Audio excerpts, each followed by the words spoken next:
ऋषभगिरी मांगी तुंगी सिद्ध क्षेत्र की जय। भगवान ऋषभदेव अंतर्राष्ट्रीय महामस्तकाभिषेक महोत्सव की जय। महानुभाव, भगवान ऋषभदेव ऋषभगिरी के मांगी तुंगी के भगवान ऋषभदेव के बारे में आप सब श्रवण कर रहे हैं। आवाज़ बंद करो ना। कि किस प्रकार से सन 2016 के बाद 6 वर्षीय प्रथम अंतर्राष्ट्रीय महामस्तकाभिषेक महोत्सव के क्षण आए हैं। आप इस उपलक्ष्य में कथानक को भी सुन रहे हैं, कैसे ऋषभदेव भगवान ऋषभगिरी पर्वत पर प्रकट हुए। इससे पूर्व श्रीमती मालती शास्त्री धर्मालंकार बसंत कुंज दिल्ली के द्वारा भगवान ऋषभदेव के बारे में आप श्रवण कीजिएगा। श्रीमती मालती जैन। जय बोलिए मांगी तुंगी सिद्ध क्षेत्र की जय। जय बोलिए मांगी तुंगी पर विराजमान 108 फीट के भगवान ऋषभदेव की जय। पूज्य गणनी प्रमुख कारिका शिरोमणि श्री ज्ञानमती माता जी की जय। माहौल इस समय मस्तकाभिषेक का चल रहा है, उसी के संदर्भ में मैं कुछ पंक्तियां यहाँ प्रस्तुत करती हूँ। मांगी तुंगी तीर्थ बन गया सब तीर्थों का राजा, जहाँ विराजे सबसे ऊंचे ऋषभदेव जिन राजा। जिनवर के चरणों में नमन, प्रभु के चरणों में वंदन। ऋषभदेव की सबसे ऊंची प्रतिमा बनी है जब से, ऋषभगिरी के नाम से उसकी प्रतिभा बढ़ी है तब से।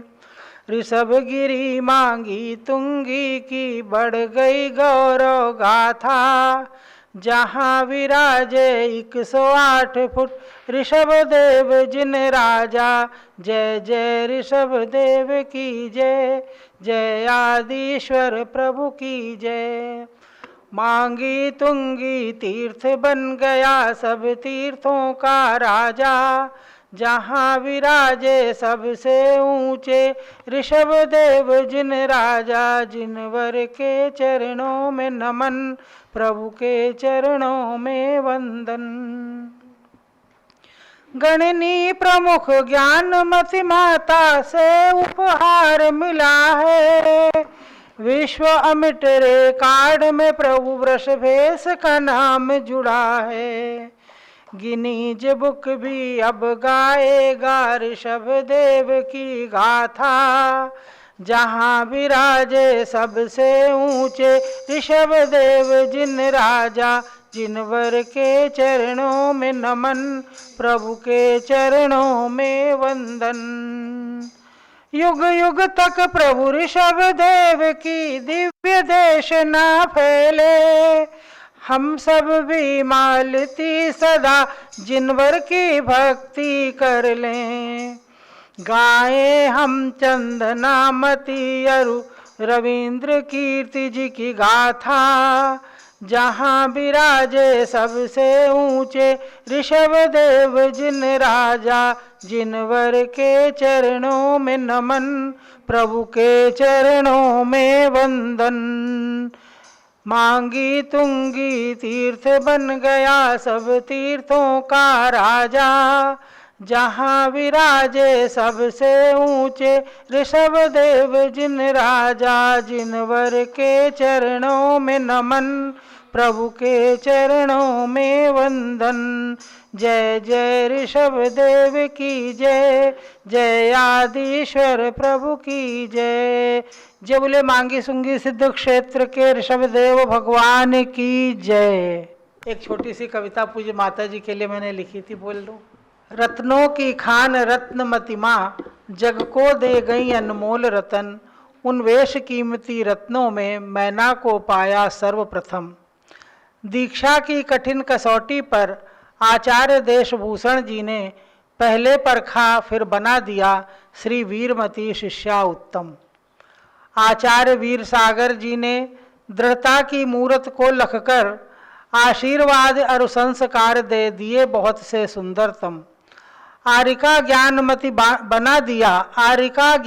बना दिया, साक्षात ज्ञान की मूरत हैं।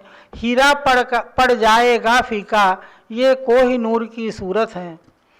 सच्चाई पर बढ़ते जाओ, पूरे होंगे संकल्प सभी, यह ज्ञानमती माँ की शिक्षा, दृढ़ता में कोई विकल्प नहीं। जब ध्यान किया, जो सोच लिया, साकार स्वयं हो जाता है। पर्वत में आदिनाथ प्रगटे, ये चमत्कार हो जाता है आज विश्वविख्यात धरा का जम्बू द्वीप महापावन, संकल्प ज्ञानमती माता का सारी जनता का मन भावन। कुछ वर्षों पहले देखा था, हस्तिनापुरी में था जंगल, पर मानो स्वर्ग उतर आया, जंगल में है इतना मंगल।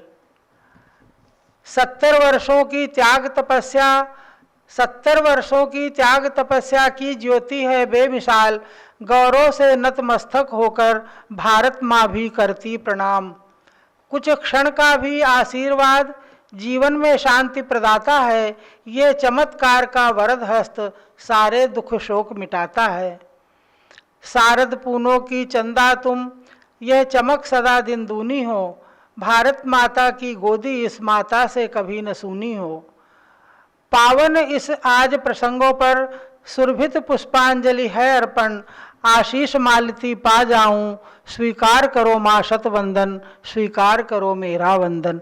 जय बोले गढ़नी आर्यका शिरोमणि श्री ज्ञानमती माता जी की जय। भारत माता की गोदी इस माता से कभी न सुनी हो। बहुत ही सुंदर भाव संजोए मालती जैन ने और आपके समक्ष प्रस्तुत किए।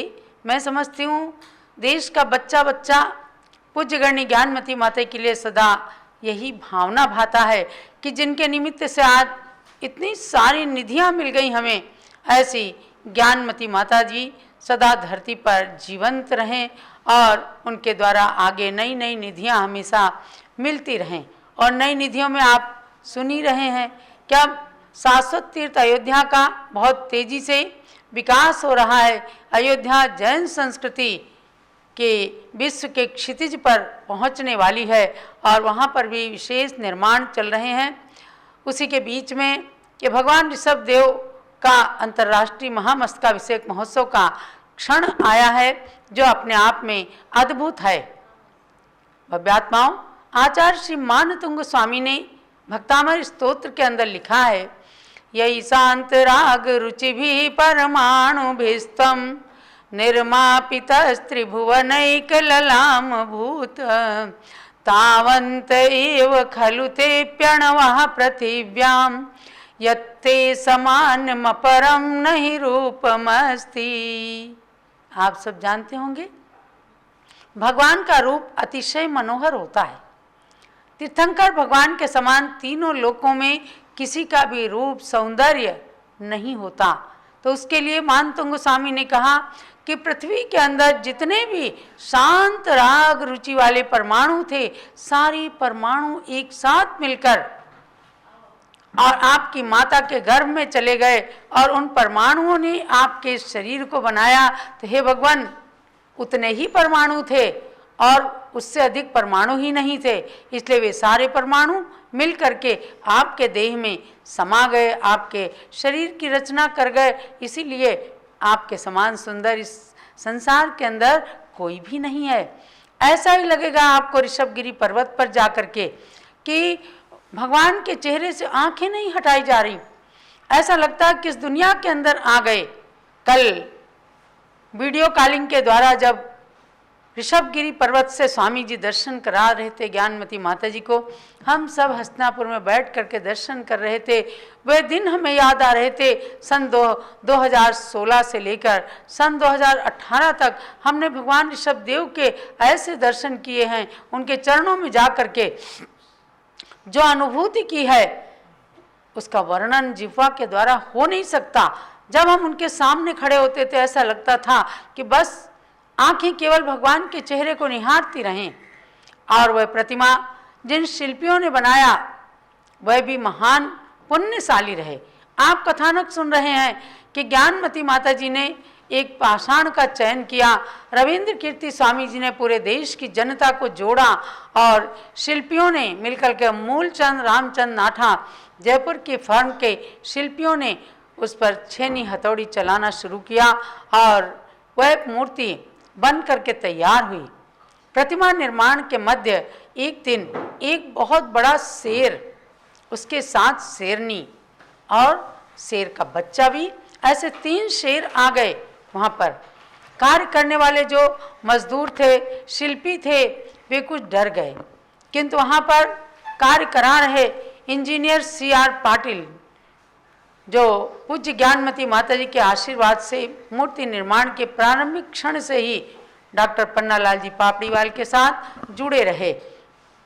उन्होंने उन सब मजदूर और शिल्पियों से कहा कि भगवान ऋषभदेव और ज्ञानमती माता जी आपको कुछ भी नहीं होने देंगे। जोरदार उनकी जय बोली और कहा, भैया डरो मत, शेर यहाँ भगवान को देखने आए हैं, ये भगवान के दर्शन करने आए हैं, तुम्हारा ये कुछ भी नहीं बिगाड़ेंगे।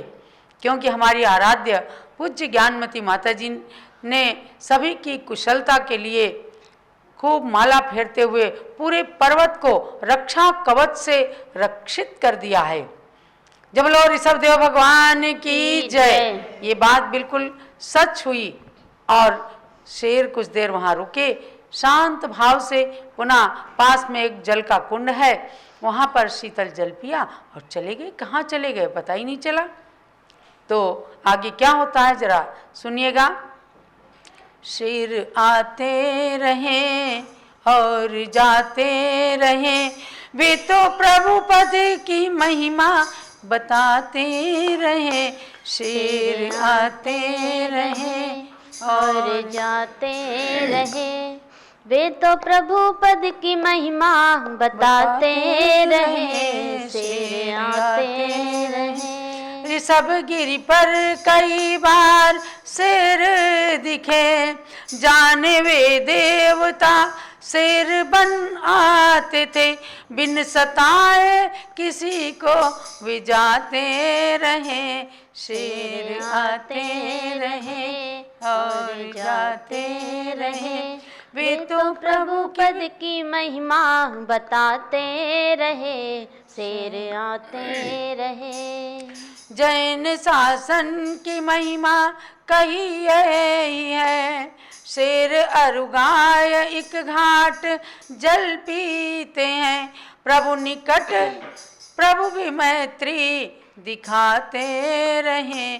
शेर आते रहे और जाते रहे, वे तो प्रभु पद की महिमा बताते रहे। शेर आते रहे। अर्थात शेर और गाय एक घाट पानी पीते हैं, ये जिन शासन की महिमा है। आप भी आज भी जिन मंदिरों के अंदर देखते हैं ना, वेदियों के नीचे शेर और गाय एक घाट पानी पीते हुए दिखाए जाते हैं। अर्थात भगवान के शरण में आकर वे जन्मजात बैर को छोड़ देते हैं, पारस्परिक मैत्री को धारण कर लेते हैं। तो कई बार वहाँ शेर आते हुए दिखाई पड़े। हम लोग भी थे सन 2015, 16, 17, 18 में, तो वहाँ कई बार शेर आए पता चला और नीचे से भी देखने का प्रयास किया जाता रहा कि मुंडेर से जा रहे हैं। एक बार सोते हुए भी देखा वहाँ लोगों ने, लेकिन आज तक किसी का कोई बाल बांका भी उन शेरों ने नहीं किया, किसी को कोई कष्ट नहीं दिया। ये जिन शासन की महिमा, जिन प्रतिमा का अपूर्व चमत्कार है।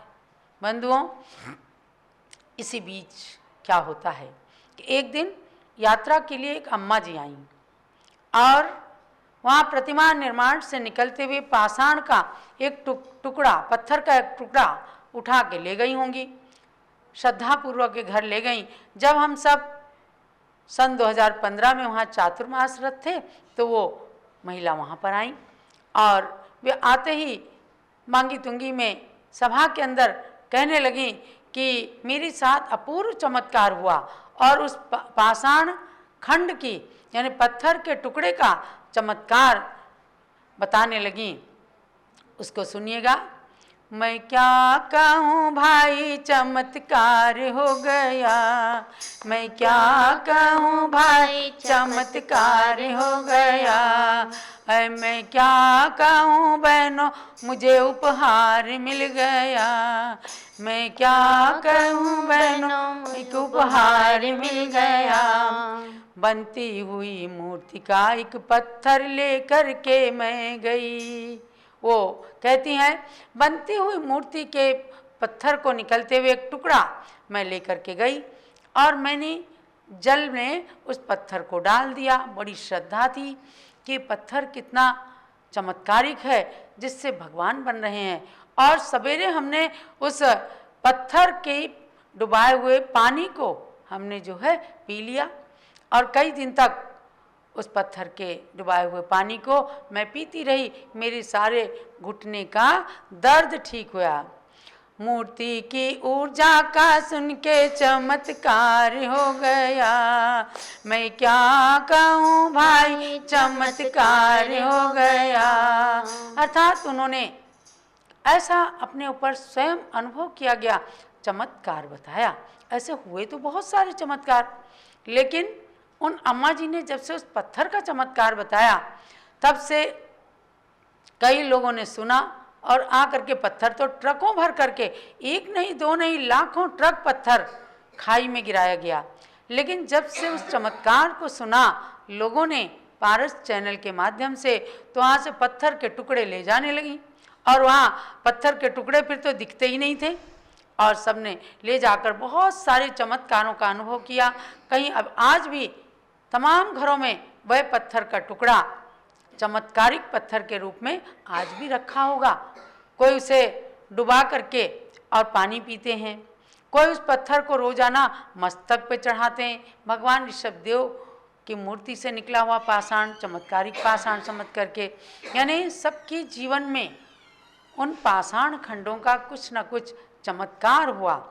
बोलिए चमत्कारिक बाबा ऋषभदेव भगवान की जय। दुनिया के सबसे बड़े भगवान ऋषभदेव भगवान की जय। इस तरह से आप सुनते रहिए उन भगवान के चमत्कारों की बात और भाव बनाइए कि अभी परसों 15 तारीख को वहाँ पर उद्घाटन होने वाला है, कार्यक्रम प्रारंभ होने वाला है महामस्तकाभिषेक महोत्सव का। और उस महामस्तकाभिषेक में प्रथम कलश लेकर के भगवान के मस्तक पर अभिषेक करने का सौभाग्य प्राप्त किया है श्री जम्बू प्रसाद जी जैन, कवि नगर गाजियाबाद उत्तर प्रदेश ने। उनके पुण्य की सराहना कीजिए। आप सब स्वयं भी अपने पुण्य को वृद्धिंगत कीजिए। जो भी, ये जरूरी नहीं है